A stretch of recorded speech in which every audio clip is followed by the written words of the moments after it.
ABP news, सर्वसामान्य जनतेचं खुलं व्यासपीठ।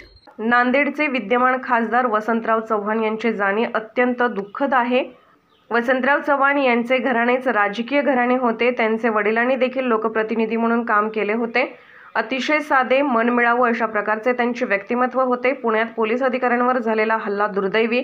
पुण्यातील पूरग्रस्तांना चेकचे वाटप केले। पुण्यातील पूरग्रस्तांना प्राथमिक मदत करण्यात आली। नांदेडचे विद्यमान खासदार, खरं तर आपल्याला सगळ्यांना माहिती आहे, अलीकडच्याच काळामध्ये लोकसभेच्या निवडणुका झालेल्या होत्या आणि त्याच्यामध्ये नांदेड लोकसभा मतदारसंघातून महाविकास आघाडीचे उमेदवार या नात्याने वसंतराव निवडून आलेले होते। सगळ्यांनी कौतुक केलं, अभिनंदन केलं, परंतु काळाच्या नियतीच्या पुढे तुमचं माझं काही चालत नाही। मध्ये त्यांची तब्येत एकदम खालवली होती, त्यांना हैदराबादला पण ऍडमिट करण्यात आलेलं होतं। परंतु आज सकाळीच दुःखद ती बातमी ऐकायला मिळाली आणि ते आपल्याला सोडून गेले। खरं तर वसंतरावांचं घराणंच राजकीय घराणं, त्यांचे वडील बळवंतराव हे देखील लोकप्रतिनिधी म्हणून त्यांनी काम केलेलं होतं। मला आठवतंय मागे राष्ट्रवादी काँग्रेस पक्षाचे आमदार म्हणून देखील त्यांनी MLC पद भूषवलेलं होतं, परंतु नंतर त्यांनी काँग्रेसमध्ये प्रवेश केला आणि काँग्रेसमध्ये ते आमदार झाले आणि यावेळेस खासदार देखील झाले। त्यांच्या या दुःखद निधनानं त्यांच्या कुटुंबियांवर खूप मोठा दुःखाचा डोंगर कोसळलेला आहे। मी व्यक्तिशः माझ्या वतीनं, आमच्या पक्षाच्या वतीनं त्यांना भावपूर्ण श्रद्धांजली अर्पण करतो। फार म्हणजे एक हरहुन्नरी अशा प्रकारचं व्यक्तिमत्व होतं। अतिशय साधा, मनमिळावू अशा प्रकारचा वसंतरावचा स्वभाव होता आणि जरी आम्ही वेगवेगळ्या राजकीय पक्षामध्ये काम करत असलो तरी देखील कधी मनामध्ये कुठल्याही प्रकारची कटुता न ठेवता ते संबंध चांगले ठेवण्याचा प्रयत्न करत होते। परंतु अशा घटना घडत असतात आणि शेवटी त्या गोष्टीला सामोरं जायचं असतं। मी पुन्हा एकदा त्यांना भावपूर्ण श्रद्धांजली अर्पण करतो आणि मी थांबतो। पण तेव्हा आम्ही जाहीर केलेलं होतं की ह्या आपदग्रस्तांना आम्ही मदत करू आणि ती मदत आज केलेली आहे। मात्र प्राथमिक स्वरूपामध्ये इथं करून बाकीच्यांचे पैसे DBT मधनं त्यांच्या अकाउंटला पाठवलेले आहे। कुठे वानवडीचे पोलीस AP आहेत, त्यांच्या डोक्यावर पैठणी हल्ला झाला, ते ऍडमिट होते, त्यांच्या डोक्यावर त्यामध्ये कधी पण कोणी कायदा हातात घेण्याचा प्रयत्न करू, पोलीस हे कायदा सुव्यवस्था चांगली ठेवण्याचा प्रयत्न करत असतात। हे जर अशा पद्धतीचं जे घडलं, कारण काल मी प्राईम मिनिस्टरच्या कार्यक्रमाला होतो, त्याच्यानंतर आमची कॅबिनेट होती आणि मला रात्री उशीर झाला मग पुण्याला यायला, सकाळपासून मी इकडेच होतो।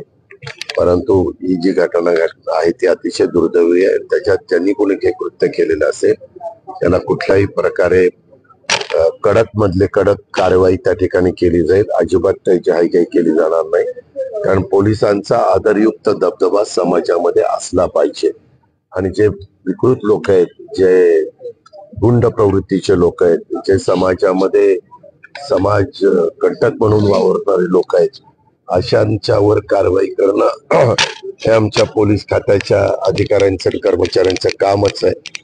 परंतु त्याबद्दल अधिकची माहिती मी कमिशनरकडनं घेईन की ह्याच्या पाठीमागचं कारण काय, कशामुळे हा हल्ला झाला आणि त्या संदर्भातल्या पुढच्या ज्या काही कार्यवाही असेल ती विकास कामाचं उद्घाटन केलं जाईल। मात्र त्याच्यावर परत पुन्हा एकदा वाद होते, जे तुम्हाला जुन्नरमध्ये अनुभवायला मिळालं ते तिथे होते आणि भाजपच्या नेत्याचं त्याच्यावर नाव नाही, त्याने त्याचा आक्षेप घेतला। हा कार्यक्रम सरकारचा कार्यक्रम, एक मिनिट, हे कार्यक्रम आहेत, हे सगळे सरकारचे कार्यक्रम आहेत। आता त्या कार्यक्रमामध्ये आमच्या स्तरावर ठरवलेलं आहे, मुख्यमंत्री आणि दोन्ही उपमुख्यमंत्र्यांनी ज्या त्या भागातले उद्घाटन, जसं परवा पुण्याचं ब्रिजचं उद्घाटन आपण केलं, त्यामध्ये तिथल्या लोकप्रतिनिधींची नाव असतील। तो कार्यक्रम ज्या डिपार्टमेंटचा असेल त्या डिपार्टमेंटच्या मंत्र्याचं नाव असेल जो उद्घाटन करणार आहे त्याचं नाव असेल. त्याच्यावर माझी आपल्याला विनंती आहे की ह्या गोष्टीला फार काही तुम्ही महत्व देऊ नका. आम्ही मुख्यमंत्री आणि देवेंद्रजी तिघांनी मिळून हे सगळं ठरवलेलं आहे आणि तशा पद्धतीनं कारवाई चाललेली आहे. जर याच्यातनं कुणाचा गैरसमज झालेले असतील तर मी सांगितलेल्या गोष्टीची त्यांनी नोंद घ्यावी. पंतप्रधान नरेंद्र मोदी आणि उपमुख्यमंत्री यांचे देखील फोटो नाहीयेत कुठे? त्या कार्यक्रमाचे बॅनर छापले. अरे बाबा, फोटो त्याच्यात कशाचा कार्यक्रम आहे? कार्यक्रम आहे भूमिपूजनाचा. प्रादेशिक मनोरुग्णालय येरवडा, जमावमध्ये आयुक्त, मध्यवर्ती इमारत, ह्याची भूमिपूजन आहे. भूमिपूजनाच्या कार्यक्रमाला मी जाणार आहे, भूमिपूजन करणार आहे. ज्यावेळेस उद्घाटन वगैरे असतात त्यावेळेस आम्ही जाहिरात देऊ, त्यावेळेस सगळ्यांचे फोटो टाकू. संभाजीनगरमध्ये आदित्य ठाकरेंच्या हॉटेल बाहेर आंदोलन केलेलं आहे भाजपने. मला बाकीचं तुम्ही एक मिनिट, मी तुम्हाला कितीतरी सांगतो. ते कुणीतरी कुठंतरी आंदोलन करणार आणि ह्यांनी याच्या बाहेर, आता तुझ्या बाहेर कोणी आंदोलन करून तू विचारशील माझ्या बाहेर याचं आंदोलन झालं, मला त्याच्याशी काही घेणं देणं नाहीये. मला मगाशी तुम्ही कायदा सुव्यवस्थेचा प्रश्न विचारला, त्याचं उत्तर देणं माझं काढू. कारण कुठल्याही पद्धतीनं याबद्दलचे निर्णय घ्यायचे असतात त्यावेळेस मुंबई उच्च न्यायालयाचे चीफ जस्टिस यांच्याही कानावर काही गोष्टी घालाव्या लागतात. तर त्याबद्दल राज्याचे प्रमुख मधून यांच्या मीटिंग चालतात. मी देवेंद्र फडणवीस विधी व न्याय खात्याचे मंत्री आहेत, त्यांच्या कानावर ही गोष्ट घाली आणि ह्या सगळ्याच गोष्टी फास्ट ट्रॅकवर कशा घेता येतील याबद्दल, अशा प्रकारच्या केसेस त्याबद्दलचं कारवाई सरकार करेल. महिला अत्याचारांच्या संदर्भात जितेंद्र आव्हाड यांचे एक video clip, audio clip viral होती ज्यामध्ये त्या म्हणतात की त्या मुलीला मारायचं तर मरू दे, पण जो आरोपी आहे त्याला वाचवण्याचे प्रयत्न करा, अशी एक ऑडिओ क्लिप त्यांची व्हायरल झालेली आहे. मला माहिती नाही, मी बघितल्याशिवाय बोलू शकत नाही. सरकार म्हणून अरे बघितल्याशिवाय माहितीच नाही मला तर काय सांगू रे.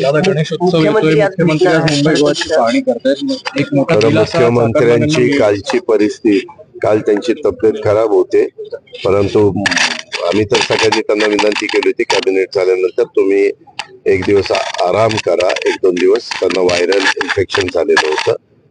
पण शेवटी जसं कोणी पण वाहतुकीची कोंडी सोडवण्याच्या करता किंवा काही महत्वाच्या बाबी घडवण्याच्या करता अशा पद्धतीनं मुख्यमंत्री, उपमुख्यमंत्री, मंत्री, लोकप्रतिनिधी, पालकमंत्री अशा प्रकारच्या भेटी देत असतात आणि उलट भेट दिल्यानंतर त्याच्यातनं त्या कामाला गती येते आणि जे काही प्रश्न अडले गेलेले असतात, जे काही निर्णय पाहिजे असतात ते निर्णय ताबडतोब तिथं मिळू शकतात आणि त्याच्यातनं लोकांना मदतच होते. मुख्यमंत्री पदावर काही चर्चा झाली, माहितीच्या बैठका झाल्या तुमच्या, तुम्ही सगळे मुख्य नेते? बाबा, तुम्ही असलं काही आमच्यामध्ये चर्चा, आम्ही पहिल्यांदा आमचा मुख्यमंत्री महायुतीचं सरकार आल्यानंतर आम्ही ठरवू. काय आपल्याला अडचण आहे का?